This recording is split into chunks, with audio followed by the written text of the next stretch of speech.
where I have a credit and Martin Scorsese has a credit. Like, what are the chances that was ever going to happen to me, Right. Daddy? The big question I think everybody has is when are you going to the Met Gala? when I get invited.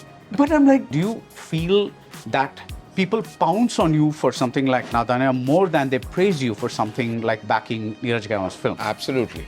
Okay. Absolutely. So, not one article written by a cinema intellectual who will gush about anybody else, but it's a Dharma production film, they will say nothing. Nothing.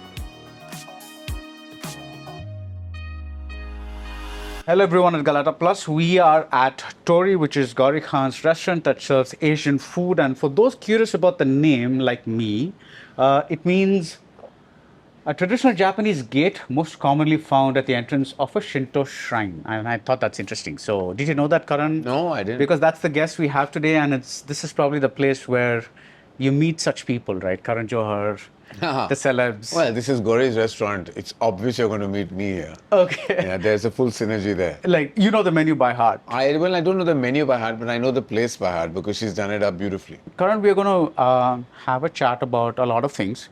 Among these things is, congratulations, Dharma's going to Cannes with Neeraj Gaiwan's Homebound. Yeah, thank you. That's a big thing. Yeah. In an interview some time ago, I remember you telling me that, you know, the things that inspired you, the films that you grew up with, were largely Hindi films. That was your home, and you grew up being influenced by the Hindi cinema. So when I asked you what about foreign films, you said haven't watched that many foreign films or festival or art films, and that was not your bag. What made you make it your bag? Let me go back a little bit though. I've not grown up on the fodder of world cinema as much as I've grown up on the fodder of Hindi cinema and then Hollywood subsequently as a result of whatever influenced us in those years.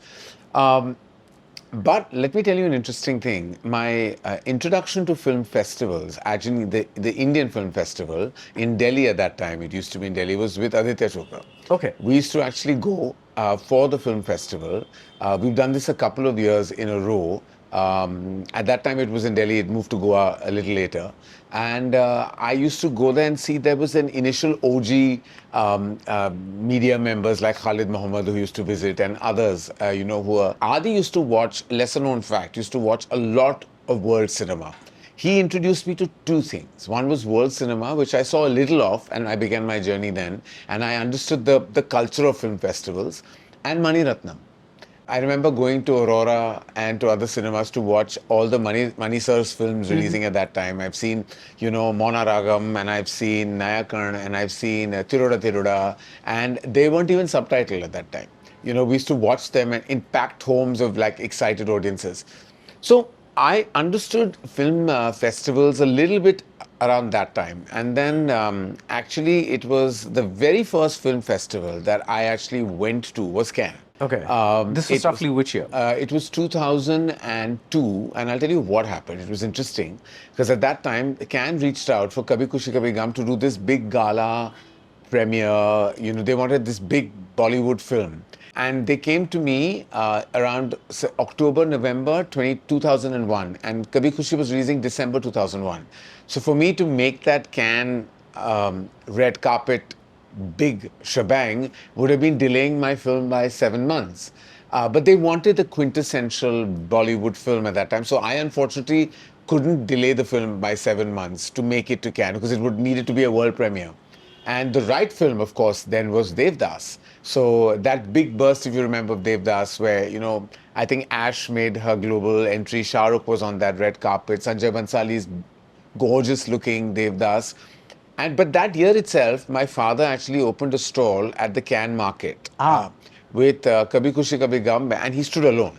My dad was at this stall at the Cannes market, which is quite a packed place. It's like the Wall Street for films. It's buzzing at that time. It was I couldn't get over, and we were there for 10 days. And my dad wanted me to stand, and then I was being the only child and being the slightly spoiled son. He was like, "Beta, you go. You walk around the place. You enjoy. Watch the movies. Let me." And I remember the end of that festival, I had seen a lot of the movies in that year, in 2002.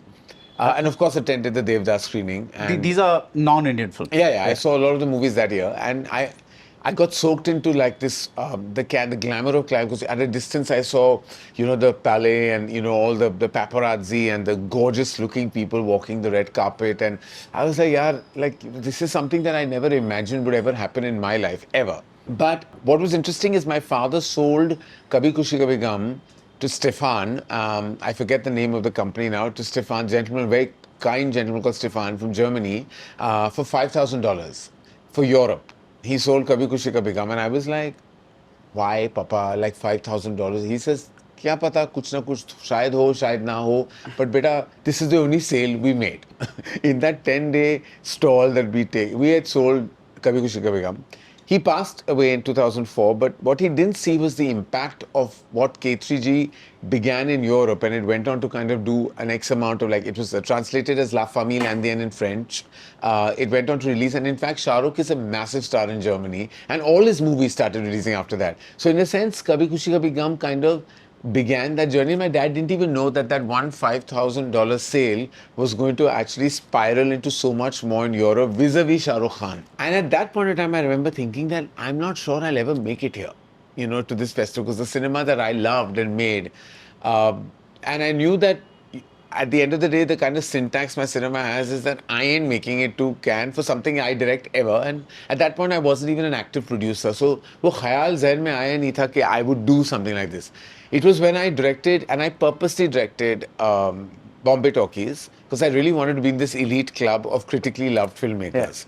Zoya Akhtar, Dibakar Banerjee, Anurag Kashyap. I was like, what are the chances someone's inviting me to this club, firstly? And I think I was invited to bring in big movie stars and create like some kind of commercial film, but I didn't want to do that. I wanted to be part of this club. I wanted to fit in. That film somehow, I managed to fit in and not stand out like a sore thumb with these prolific filmmakers. And we got selected at the Director's Fortnight section for Cannes. And that was the first time, of course, it was an anthology. It was all four of us. And we were like, a small film in the Director's Fortnight section because it was an anthology. But that time I remember Zoya, Dibakar, me and Anurag all getting ready in one room. Because, budgets were tight. We went like an indie film. We didn't have like the luxury of staying at a fancy hotel. And I remember literally helping Zoya with her sari, putting product in Dibakar's hair, like literally giving Anurag Kashyap a brush. It was quite hilarious to see. We were four of us, the kind of camaraderie we had a lot of love between each other. And that was the first time I said, okay, chalo, in some form or the other, I've made it to Cannes. And I thought that was it.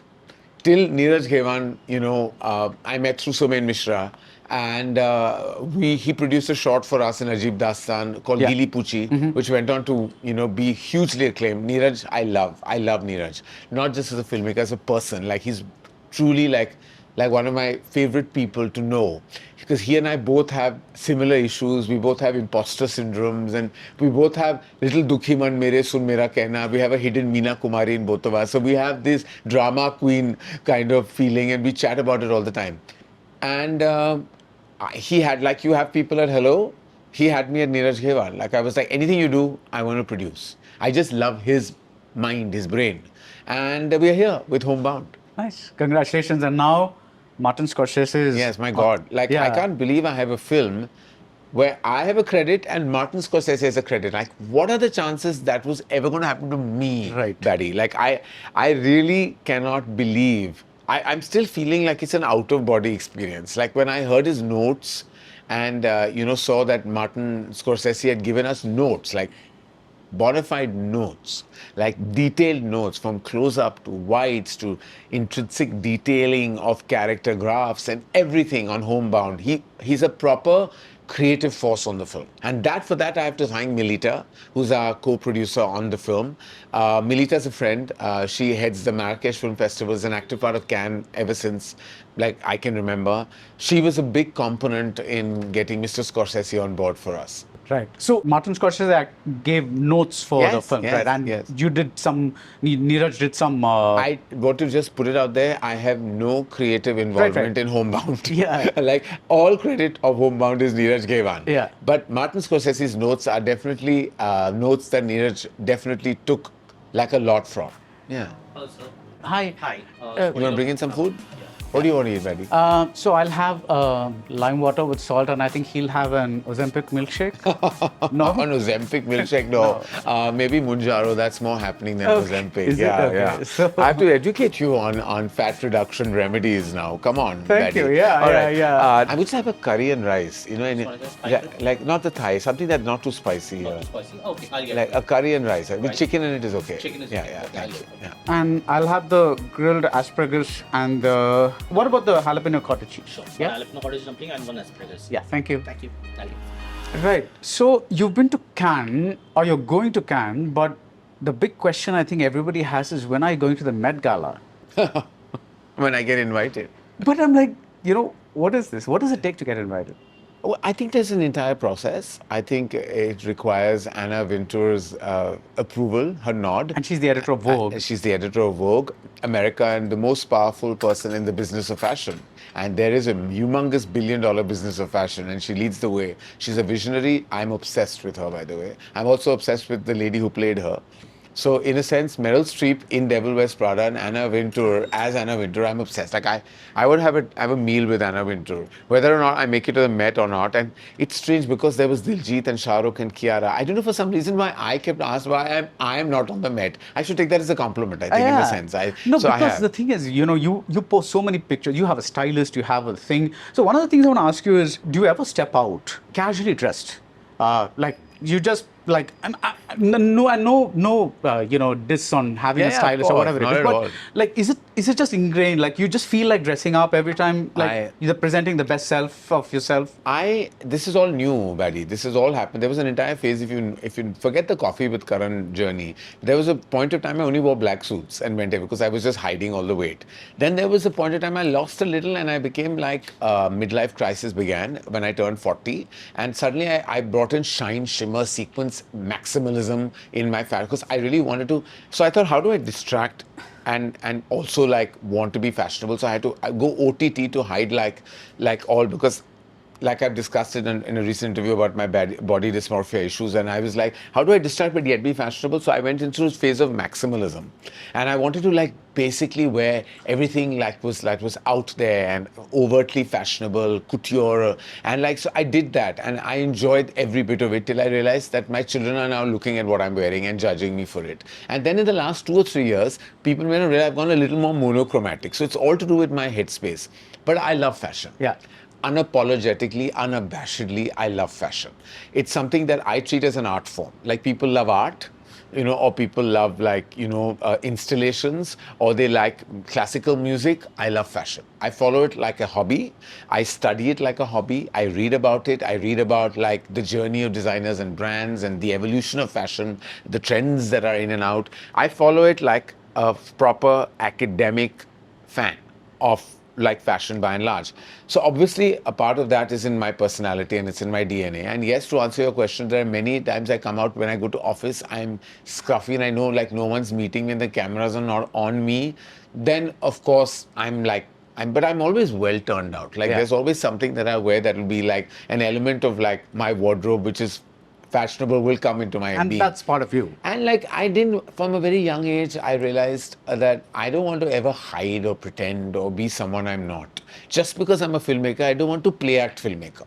I don't want to play act like, oh, I'm a filmmaker, I should be serious. And to be taken seriously, you have to dress seriously. So I'll do the role play. At a corporate conference, I'll wear my suit and tie. At a traditional event, I'll go traditional. But with a stone in my heart, like when I have to play it very simple without any, trapping. So when I won my Padma Shri or my national award, I had to, go very traditionally. Everybody said, I hope you're not wearing anything OTT, like you're going to meet the president of the country. And I was like, no. I know what to do. I'm correct like that. I'll follow protocol. But like, I enjoy it. And I don't feel like, and there are many people who have trolled me for things I've worn, have judged me for the way my appearance is in. Has it bothered me? No. Now, Karan, you said that you and Neeraj have this inner Meena Kumari, right? And I want to ask you one thing. Does it bother you that, this is the year, Dharma has had a strange year, where you have a Nadanya, which has been like criticized by at least the Twitterverse, the social media verse, because I don't know what happened outside. And I think many people watched it. Yes. But on the other hand, you have a movie that's going to Cannes. So it's like two Schizophrenic, yeah, it's it's a like two polar schizophrenic. opposite things. I'm Gemini. Yeah, but do you feel that people pounce on you for something like Nadanya more than they praise you for something like backing Neeraj Khanna's film? Absolutely. Okay. Absolutely. So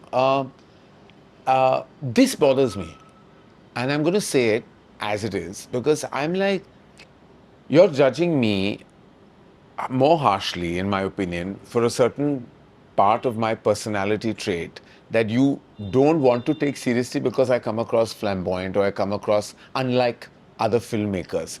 So every time we've pushed the boundaries in cinema, had done interesting things, and I don't want to start listing those because I feel small stating them. But nobody will talk about the fact that, we've addressed issues in our cinema. We've actually pushed some cinematic boundaries. We made some films that have, actually tackled with sensitive themes, and they're all out there in the mainstream. No. One Nadanya and you'll attack me, and it becomes Karan Johar's Nadanya, and go on and on and on, and the same YouTuber will make 5 videos. Even like there will be intellectual critics, and yeah, I agree, you can hate it. You can despise it. But there are certain things that you're saying that you're enjoying and reveling in it. And then you're going on and on about me and Naranya. But those very intellectuals who will go to town and talk about All We Imagine Is Light, and I love that film, and I have a lot of regard for Payal Kapadia. And please don't judge me wrong. But they will gush and gush and gush and gush and gush, but not one person will write that a mainstream studio actually has an officially selected film at Cannes and fully funded by us, following our vision for it, following our desire to put out interesting cinema from our country, doing our nation proud by global representation. Not one. Not one article written by a cinema intellectual who will gush about anybody else, but it's a Dharma production film, they will say nothing. Nothing. Silence, radio silence. And I don't think that's fair. Do you think this has to do? Before that, let me read out something that I got for Nadanya. For my review, see, for me, the film worked like an update of a silly Shami Kapoor film, like Joy Mukherjee, Biswajit, Shami Kapoor films, but with abs. You know, like kind of, it worked on that at that level. One person on Twitter, and somebody sent me this tweet, said, Rangan's tongue is now so far up the trashy mainstream's posterior, I guess he also tastes whatever these trashy mainstream movies eat. Oh, God. And his review for Nadanya shows how far he has strayed. Now, the second part is fine, right? That's a perception. Okay, Rangan used to be a good critic, now he's no longer a good critic, whatever it is. That's their proper perspective, that's perspective, right? But the tonality of the first part, it was not like, dude, what is this review? Or, I can't believe Rangan gave such a review. It's not even that. It's this, like trashy mainstream's posterior, taste whatever those people eat. I was like, my God, that's coming from a place of hate. Yeah. Because a lot of what people write is more about themselves than what they write about. Because the tonality is everything, right? Yeah. It's like it's possible to criticize me or criticize you without getting extraordinarily personal or vindictive like this. But I realized that it's actually not about me liking it. Had I liked another, like when I've liked Sunny Deol's films or when I've liked other films, I've never been attacked with comments like these. Yeah. But this particular film brought about a bunch of these comments, and that's another reason I wanted to kind of say, what is it about you that attracts so much hatred? Do you think maybe the fact that you have achieved so much, or the fact that you've also put so much of yourself out there, as opposed to many people who just make their films, maybe give a few interviews, go back to their shells, and then as opposed to you, who's like, you're in Coffee with Karan, you're on judging a dance show, you're in ads, you're everywhere. I think it's that. I think it's that. Mm-hmm. I think I'm very out there, and I'm unapologetically out there, and I'm like flamboyantly out there, and I'm supposed to apparently not be, because I'm supposed to be serious and supposed to be like coming across intense and profound and prolific and intellectual, and I'm not supposed to have fun apparently. I'm not supposed to fashion is not fun. Judging a reality show, hosting a talk show, judging an award show, hosting an award show,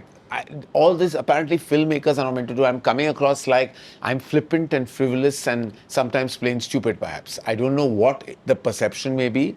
They forget that I'm also running a studio that is putting out content, that is also kind of nurturing and creating and curating careers. None of that ever will be discussed. But one Nadanya you will run right after. You will trample over it. You will go on. And I'm like, उसको अपने हाल पे छोड़ दो. उसे तुमसे कुछ भी ना चाहिए. Like literally, you didn't like it, hate on it, say you didn't like it, move on. Why are you going on and on? Because you know that the moment, I remember we reached out to certain YouTubers just as like, say like, man, like, calm down, like, can we just forget Nadanya? They're like, but every time we write about it, we get so many views. At the moment we stop writing about it, we're losing our followers. We want more followers. Then I realized that you hate on something, this kind of hated pop cultural, you're going to get a lot of like energy. You're going to get a lot of like people. So even hating on Nadanya became fashionable. Right. Like the more you hate on it, the more videos you put out, the more you're going to get engagement. People are loving Nepo bashing, Nepo kid bashing. I'm like, move on, no. Move on till the next bad thing comes on. But I kept waiting, when is the next really bad film coming on? Will someone just stop hating on Nadanya? Because more than anything else, I was feeling terrible for. And I know that I'm apparently not supposed to say this also, because I'm not supposed to show sympathy to Ibrahim or Khushi or Shauna, who's the director, because they were all first timers, you know. Apparently, they're not meant to have emotions because they come from privilege, so hate on them. Like, they're not meant to feel bad at all because they come from entitlement, they come from privilege. They also have fragile hearts. They're also making their first steps in a business. They also have emotions. They're going to feel terrible. But no, say you didn't like it once. That's going to make them feel bad anyway. But why are you saying it 10 times? And I think it's because of me. I feel all the hate is all mine. It's not even theirs. If I had not produced this film, I don't think Shauna, Ibrahim or Khushi would get the kind of hate they did. And I felt terrible.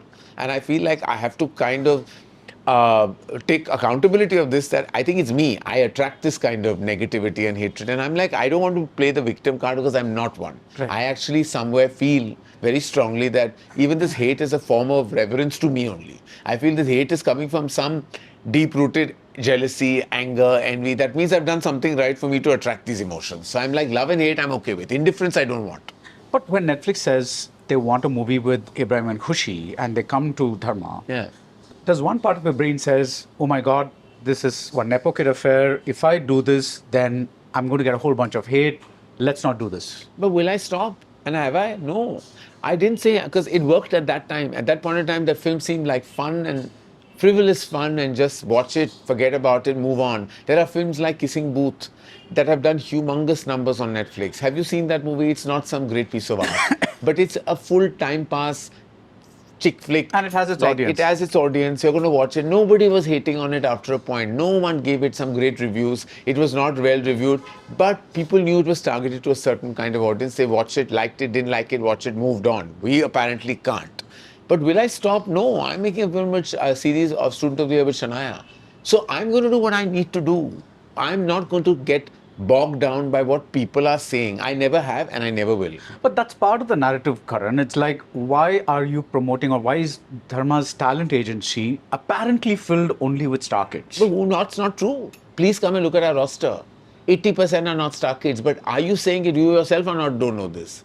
Is Laksh from the movies? He's not. He's not. Raghav Juyal, whatever. Raghav Juyal and Laksh, who we've been given massive opportunities. Why is no one saying this? Why is no one saying that a 52 crore budgeted film called Kill was mounted on a rank newcomer with an antagonist who had never done a lead part like that, who was a boy from Dehradun, who was a host on Dance India Dance. Laksh comes from television, has done one show called Porous, and I was given this opportunity, but no, not at all. You will talk about Ibrahim and Khushi, but why aren't you talking about Laksh and Raghav?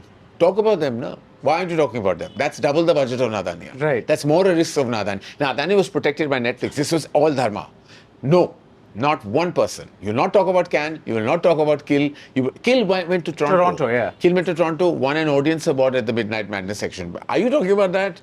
No. You will talk about Nadanya. So I'm like, okay, if that's the way you want to play, then play your way, and I'll just do what I have to, put my head down and just work in my couture. In hindsight, do you think Coffee with Karan was a mistake? No. I'll tell you why. Because it projects a certain, what was then considered a fun, an inside look into a fun, bitchy, catty, like fun where, and I really think it's the only TV show that I've seen where the host is as equally powerful as uh, the the persons that he's Yeah. interviewing. Like I'm interviewing you, now you're there and I'm here. So no. I mean, like, in terms of Please don't recognition say, and all those things. Bhagwan ke liye, don't say things like this, because that's where I will get trolled. You No, won't. no. What I mean is, do you think that show pretty much set the I think so. tonality for this is who Karan is? So I think the perception of a lot of me, what people may think of me, comes from that show, because that was like a catty, irreverent, fun show. At least the first 3 seasons, till everyone started not saying anything fun and irreverent because of PR nightmare potential. But I think that perception started from there. But do I regret it was your question, and I don't. Yeah. Because I'm like, I have so much fun hosting that show. I love it. It's such a big part of like me. It's like a part of me. And would I do anything differently? No. Because I enjoyed every bit of it. That's the thing, Barry, that I do not ever regret anything that I did, even though the repercussions have been harsh. Because would I do it any other way? This is what, when I was a kid, there were few things. I used to watch Tabassum's Phool Khile Hain Gulshan Gulshan, yeah. and I was like, mujhe Tabassum banna hai. Then I met Manish Malhotra and I was introduced to this glamour of clothes. I said, mujhe costume designer banna hai. Then I went on the sets of Dilwale and there was a little urge and said, kya mujhe filmmaker banna hai? And I was like, yeah, maybe. And then I saw Farhan Akhtar made his debut with Dil Chahta Hai and Ashutosh in the same year as Kabhi Khushi Kabhi. And I was like, mujhe critical validation chahiye. I've always wanted things when I've seen it happen in front of me, and somehow or the other they've all happened. Like, I've lived my life. Like, when you ask me, I want to be at the Met red carpet. Of course I want to. And God willing, one day that will happen. I want to make it to the Academy Awards, invited on my own steam, probably with a nominated film. Hope that happens. I'd always wanted to win a national award for a film. So these are things that I've ticked in my bucket list. These are childhood ambitions and dreams of an awkward kid who never thought he would achieve anything in life. I'm living my life. I'm living my dream. And when you live your dream, there will be nightmares. And everyday trolls, judgment, hate, negativity is my nightmare. But is it coming in the way of my dream? No. My dream is still higher than these little nightmares. So Right. my dreams are superseding them all. So I'm actually not going through some... When I see other people react to one line, like I know people start getting like palpitations when they read one negative comment. I'm like, that's what your one like comment is my life on a daily basis. Scroll down any post of mine and you'll read this on a daily basis. Is it really somewhere subconsciously when I've been in therapy and I've been discussed my anxiety issue, etc., it's come up. Like, is this all because you suppressed it? Is it actually affecting you, but you're not addressing it? And maybe maybe the hate, and maybe subliminally it's really bothering me, and that's how when I got my first panic attack. But I was attributing it to maybe a midlife of life, or maybe just urban angst, or maybe just being a single parent, being an only child.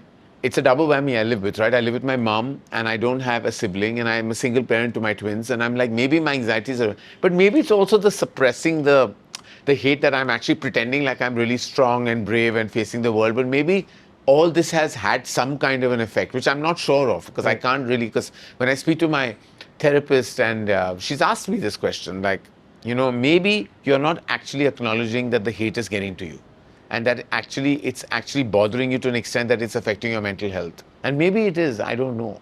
But to me, I always pretend like I'm combating it. I come across like I'm fighting it. But how does one handle hate? I think you can only have to handle hate when you actually embrace it, or you engulf it into your system. When you keep it away and look at, like, I always see when I tell people when they have a failure or they have like a death even, in their family, like anything, I always say, why aren't we always channeling the positive from any circumstance? When there's hate, I've rationalized that as envy, jealousy, because I matter. So now what I've done is I've made that hate into a positive feeling for myself. I've said, oh, I must matter, so that's why this hate. I'm looking at it with a positive lens. When you lose a loved one, I always say when you lose a parent, you gain a God. That is a positive perspective to even the biggest loss of your life. So when I lost my dad, I was actually strong and stronger than people imagined me to be, because I said, oh, now I have a face that I can actually pray to, talk to, communicate with. So I have a tendency of, even in a failure of a film, I'm like, oh, it's a final result. I hate average. Failure is like when a film bombs. It's a big disaster. I'm like, okay, let's analyze what went wrong and not repeat that mistake. I try in my own way, and I'm no Zen like Sant or something that can do this, but I tend to channelize I look at every extreme emotion like hate, negativity, with a lens that is actually positive. I try and do that. So that's the only way I can really live my life. I've always done that. I never allow myself to fall deep into a hole. Even during the pandemic, when there was a lot of Bollywood bashing, there was a lot of me bashing. I remember a very close friend of mine actually said, can I come to your house? And, he came home and he said, like, are you okay? So I said, yeah, why? He says, you're coming across unnaturally normal for what's happening around you. Thank you. Yeah. He says, you're seeming a bit too calm, like it's scary almost, because it's with everything happening, you're not having a meltdown, you're not having a breakdown, you're not crying, you're not like seeking anyone's help, asking us to come over and be with you. And I'm like, but I don't feel the need for any of this, because I've managed to work my way around it and rationale it, and I'm fine. And I've built, and it's not an armor I've built, it's just a way I'm looking at the situation. He says, as long as you're okay, I'm fine. I'm just come because you're looking and behaving unnatural for somebody who's dealing with so much hate on a daily basis. And that's when I realized that that's how I deal with extreme hate. I look at it with a certain kind of positive lens. This is the larger perspective, but on an individual day, when something gets to you really, some review or a tweet or something like that, how do you handle that? But I don't get it. It doesn't get to me. Okay. I read every tweet. I read a lot of my reviews. Why do you do that? I don't know. I'm a sucker for it, I think. I also, because academically also, especially the cleverer, smarter reviewers, I actually like to know what they really have to say. I'm not one of those guys who will diss a critic and say that, oh, what do they know? And I hate it when people say, ask a critic to make a movie. But that's not the logic. That's ridiculous logic. Yeah. A critic never wanted to be a filmmaker. A critic is a critic. Has a critic earned the chops or not is subjective to be a critic. But I never judge any. I absolutely love and adore the praise I get when I do. And therefore, I cannot hate the hate when it comes. Something has to be wrong maybe in the film. Why do we get so defensive about our failures? If a film is failed, we went wrong, let's acknowledge it. We went wrong. We didn't connect to a wide audience, or we didn't connect to audience, or we didn't make a film that appealed to sensibilities. Understand something must be wrong. I don't think any great piece of work has really ever gone unnoticed. I'm quite a believer that if a film has not been liked or loved or bashed by critics, kuch to galat hoga film. Something is 100% wrong with the film. Why don't we look at it that lens? So I like to read reviews. Sometimes I should stop reading the hate comments. I can't stop myself though, because now I'm also amused. Because let me tell you, I think some trolls are really creative. Yeah. Like, they write really interesting. They should actually channel their energies and write more, and possibly write maybe just more analytical pieces. Some of them are so creative in their trolls that I laugh at the things they write about me, even if they're really bitching about me and saying the worst things about me. I actually have started finding some amount of amusement in it. And maybe it's unnatural for me to react like this to them, but that's how I do it. It went from a little bit of like, upset, am I upset? Then it went into, oh, indifference. Now I'm amused, and I'm consistently amused. There are certain things that happen which are out of your control that sometimes, again, channel back the thing into dharma or whatever it is. For example, Babul Khan had a meltdown recently on Instagram, and then he deleted it, and then later things were clarified or whatever it is. But the instant thing is to, this is, somebody who's been hurt by the Bollywood system, and Karan Johar is the custodian of that system. I don't know Babil at all. Yeah. I knew his absolutely wonderful father and talented father. I don't know Babil. I met him on red carpets. Right. Like, I don't know him. I don't know Irfan's wife. I don't know the family. But apparently, there are people who come now on podcasts, and I've noticed, out of the blue, they'll ask, "Aap Karan Johar se mile?" And then somebody there will start saying something about me. I have no lena, no This is dena. some Some random. random, okay. Anyone random. And the question is, what have I got to do with this podcast? Right. They're talking about their life. I'm not a part of their life. I've never worked with this individual. I have nothing to do with that. But the question asked is like, what do you think about Karan Johar? I mean, why? Am I the face of Bollywood hate? And if I am, then thank you for giving me this elevation and this importance. Because do I deserve it? I don't think so. There are people way more talented than me, way more powerful than me. They must get this hate. Why am I become the face of Bollywood hate? I don't understand. I don't know it. And it amuses me now. Because I was seeing a podcast, out of the blue, I don't want to mention anyone's names here. Out of the blue, he asked, what do you think of Karan Johar? But why?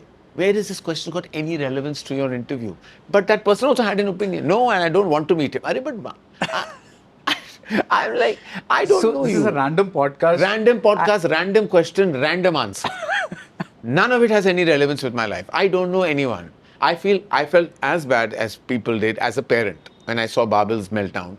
And I felt terrible because I have a son and a daughter. And they're young, and I know what sometimes, sometimes when kids go through the stress, and I've seen it happen, not with just my children are too young now, but I've seen it with other children around me who've been through their, when hate comes their way and how it affects them. I've seen it through children. No one sees any, and I don't want to even ask for that sympathy because no one's giving them any, even though I've seen them break, I've seen them cry, I've seen them weep, I've seen them go through severe mental health trauma. No one will ever sympathize with them because, as I said right at the top, they are entitled. So when I saw that meltdown, I felt terrible as a parent. And I was like hoping that, he finds the inner strength to combat what he believes is a tough time, and I'm sure it is. And I hope he has the support system to help him do that. That's all I can. My empathy came from a place of being a parent. Right. Nothing else. That's all my relationship with that piece of information was. But suddenly there were articles written about like, is he insinuating Karan Johar? And I'm like, why would he insinuate me? We don't know each other. Right. We've never I think it's crossed because paths. he mentioned some names that were part of your roster or whatever. What roster meaning? I am not an agency. I am not an agency. It's a vertical in my organization that's run entirely by its own team.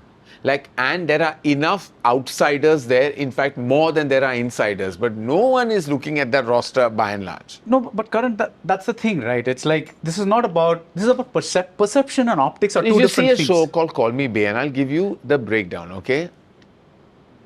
That Call Me Bay has Varun Sood in it, Gurfateh Pirzada, there's Vihan, all the other members of the cast around Ananya in solid lead roles. That show has gone into a second season. All of them are outsiders, not one besides Ananya. But who will you talk about? Ananya. Why? Because it's convenient. Right, And because that narrative tracks. No, and even I saw when Homebound happened, Can, I read a headline that says Janhvi Kapoor and Ishan Khatter's Homebound heads to Cannes, and the headline was like, I was like, where is Neeraj Khaiwan? It's like, what is happening here? But the point is, And will you give credit that Janhvi Kapoor is and does Can know anything about anyone? Does Can and that jury that selected Homebound, do they know about this Nepo narrative? Do they know who Ishan's brother is and Ishan's mother is, or Janhvi's mother and father are? They don't know. They saw them as actors. For them, Vishal Jethwa, Ishan Khattar and Janhvi Kapoor are actors.